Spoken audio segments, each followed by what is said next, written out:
warahmatullahi wabarakatuh. Halo semuanya, perkenalkan, nama saya Putri Oktadinovid dengan NIM 41120110052 dari kelas Akuntansi Manajerial 3B Malam dengan mata kuliah Perpajakan 2 dan dosen pengampu Ibu Adniati. Di sini, saya akan menjelaskan bagaimana cara menginput data ISPT dari Excel ke dalam aplikasi ISPT tahunan PPh Wajib Pajak Orang Pribadi. Di sini, saya sudah membuka aplikasi ISPT, lalu teman-teman sekalian bisa klik menu untuk membuka database. Oke. Nah, setelah itu akan muncul login dengan username administrator.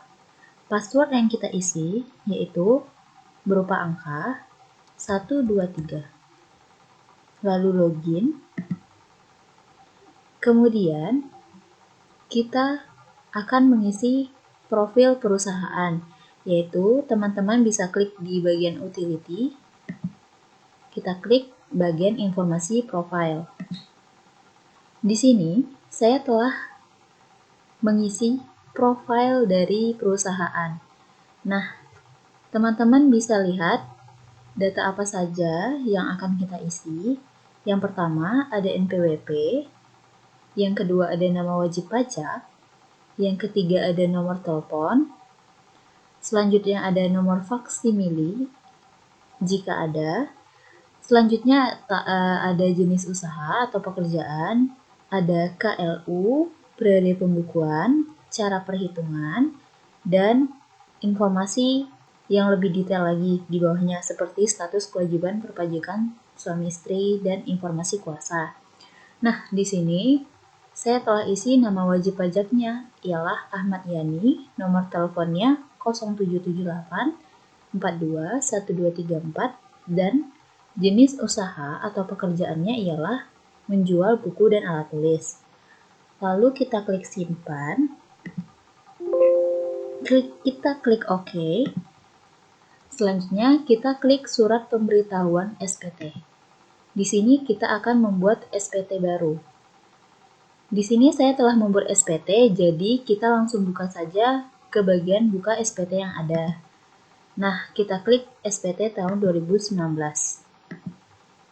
Nah, setelah itu, kita klik lagi surat pemberitahuan SPT. Di sini akan muncul 1770. Nah, ada beberapa data yang akan kita isi. Yang pertama, dari bawah ada induk, kemudian ada daftar pembayaran PP 46/2013, ada perhitungan PH MT, ada lampiran 4, lampiran 3, lampiran 2, dan lampiran 1.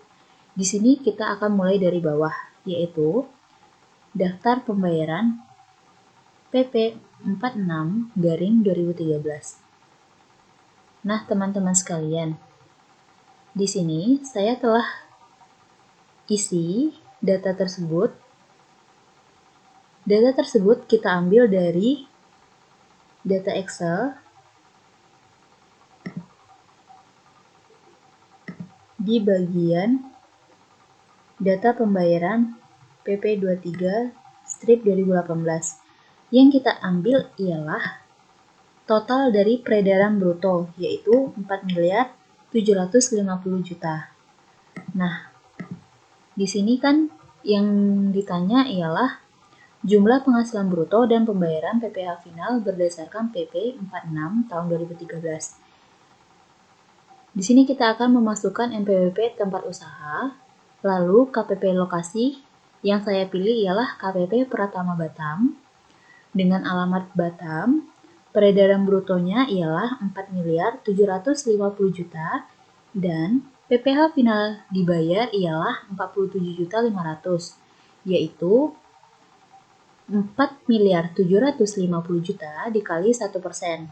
maka dapatlah hasilnya 47.500.000. Lalu kita simpan. Nah, selanjutnya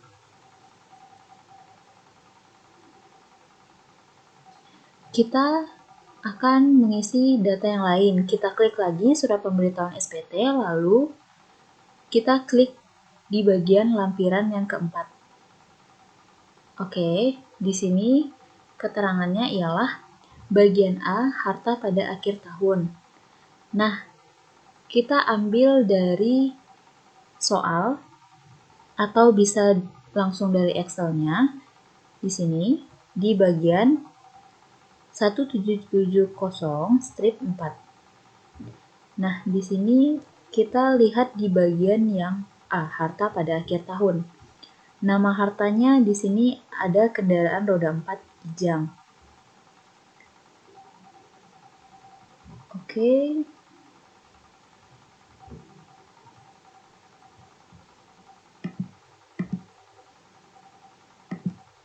Oke, di sini ada kode harta, kita pilih dulu kendaraan roda 4 yaitu mobil dengan kode harta 043, nama hartanya mobil Kijang.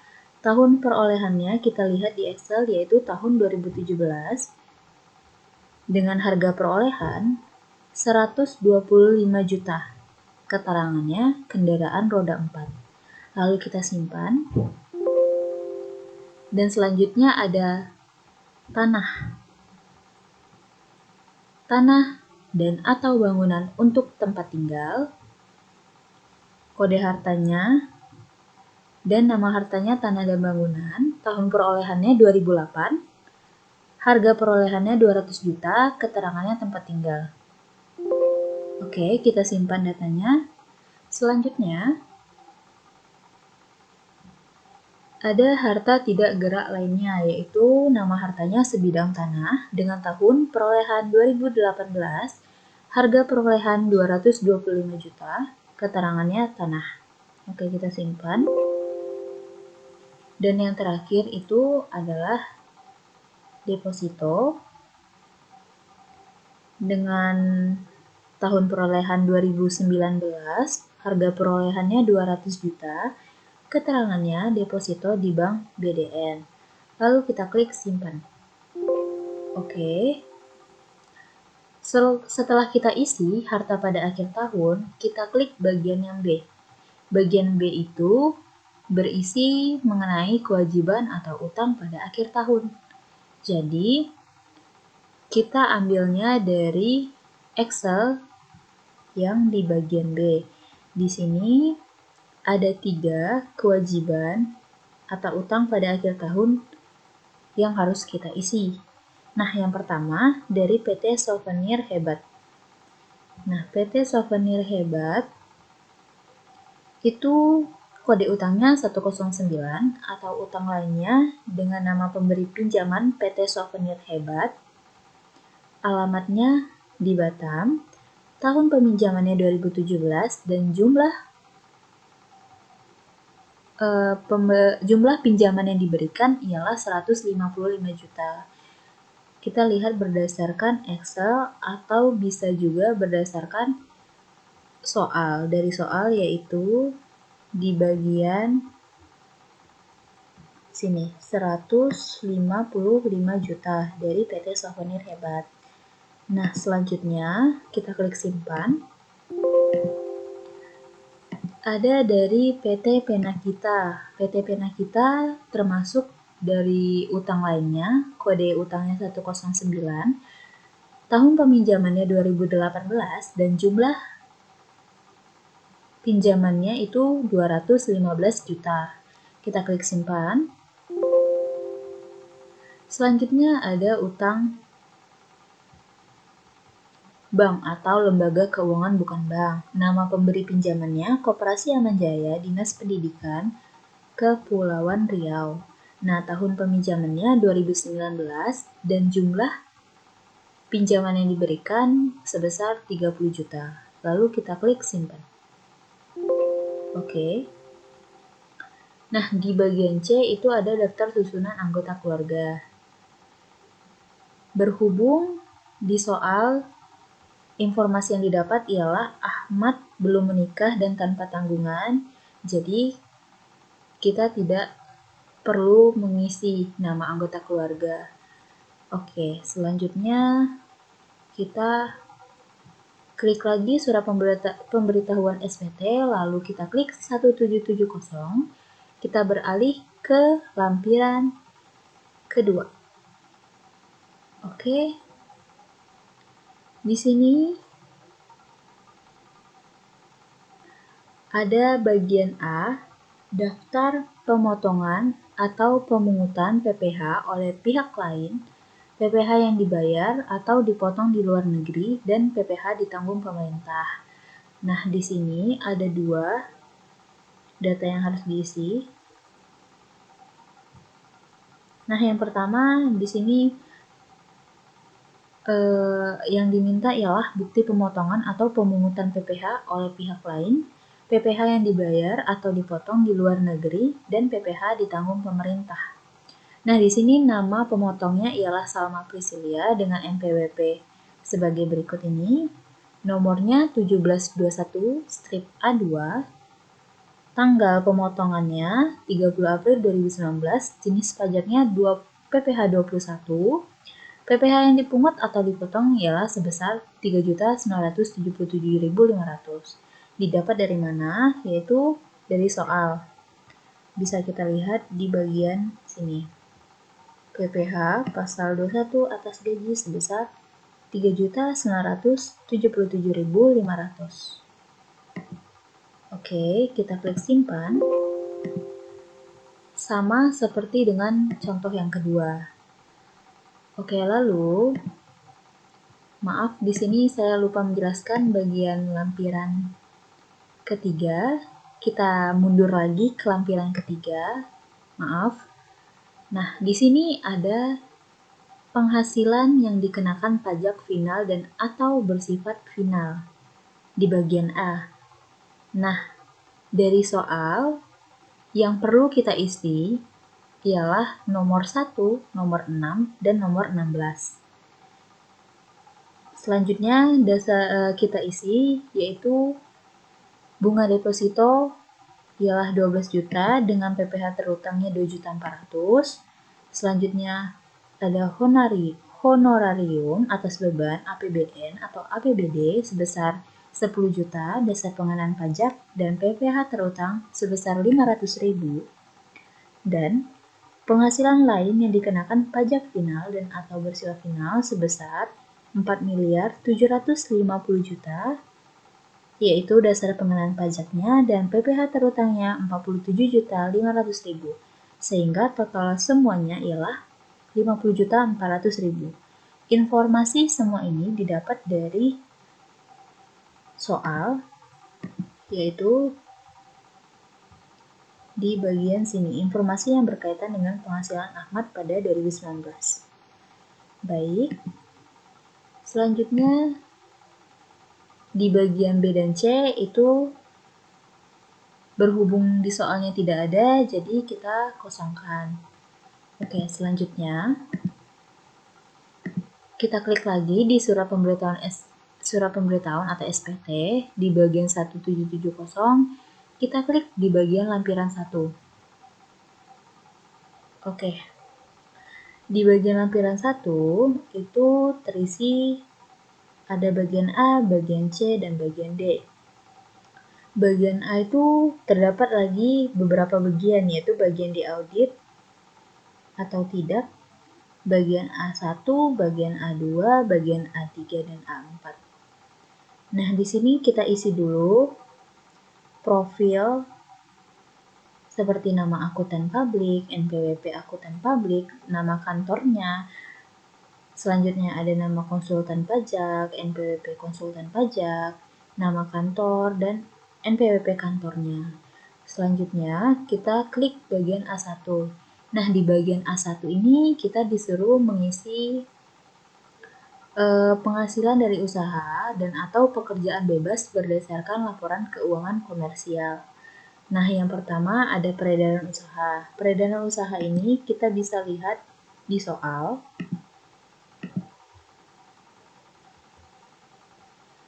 Peredaran usahanya ialah sebesar 4.750.000.000. Oke, harga pokok penjualan. Harga pokok penjualannya sebesar 4.200.000.000. Harga pokok penjualan. Oke, selanjutnya laba atau rugi bruto usaha 1A dikurang 1B berarti 4.750.000.000 dikurang 4.200.000.000 hasilnya 550.000.000. Nah, biaya usaha yang dikeluarkan itu berapa? Kita bisa lihat di soal yaitu sebesar 251.400.000. Jadi kita isi di sini sebesar 251.400.000. Lalu dapatlah penghasilan netonya laba dikurang biaya usaha yaitu sebesar 298.600.000. Nah, di bagian C-nya ini ada penghasilan neto dalam negeri sehubungan dengan pekerjaan dalam kurung tidak termasuk penghasilan yang dikenakan PPh bersifat final. Oke, di sini nama pemberi kerjanya. Di sini kita menginput data bagian di sini di bagian 1770 halaman 2. Nah, di sini di bagian C kita isi penghasilan brutonya 113.850.000. Oke. Jadi kita isi dulu nama pemberi kerjanya yaitu Dinas Pendidikan Kota Batam, NPWP pemberi kerja, dan penghasilan brutonya kita masukkan. Lalu didapatlah penghasilan neto. Kita klik simpan. Oke. Di bagian D-nya karena di soal tidak ada, jadi kita kosongkan. Oke. Selanjutnya kita akan mencetak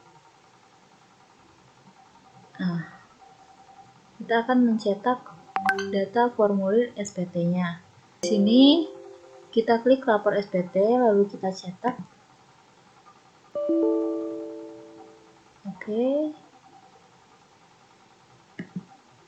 Nah, data tersebut telah muncul dengan apa yang kita input.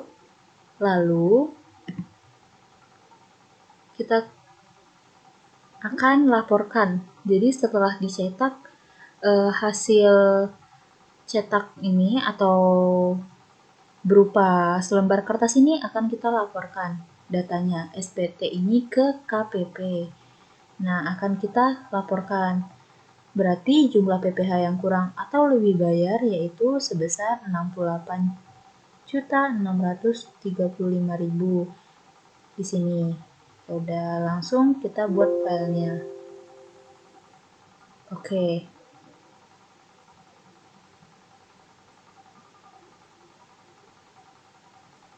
Sekian penjelasan dari saya. Apabila ada kata-kata yang salah mohon dimaafkan. Semoga penjelasan saya dapat dimengerti. Kurang dan lebihnya saya mohon maaf.